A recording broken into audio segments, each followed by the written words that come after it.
ఎందుకు తిడతాడు కేసీఆర్ గారిని నన్ను? ఆయన బాధ ఏంటంటే ఆయన లగచర్లలో గిరిజనుల భూములు గుంజుకుంటుంటే అడ్డుపడ్డది మన పార్టీ గులాబీ జెండా.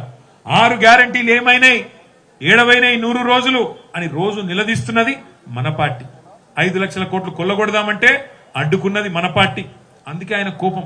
బీజేపీ ఓడేమో మంచిగా చీకటి దొంగ ఇద్దరు ఒకటైనట్టు, చీకటి దొంగ ఇద్దరు ఒకటైనట్టు ఇద్దరు కలిసిపోయారు మంచిగా బీజేపీ కాంగ్రెస్. వాళ్ళు ఏం మాట్లాడరు.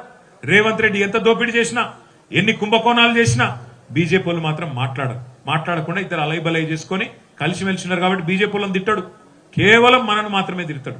అందుకే నేను మిమ్మల్ని కోరేది, ఈ సర్పంచ్ ఎన్నికల్లో నిజానికి ఒకటి మాత్రం వాస్తవం, పెద్ద పెద్ద నాయకులు పట్టించుకున్న కాడ మంచి ఫలితాలు వచ్చినాయి.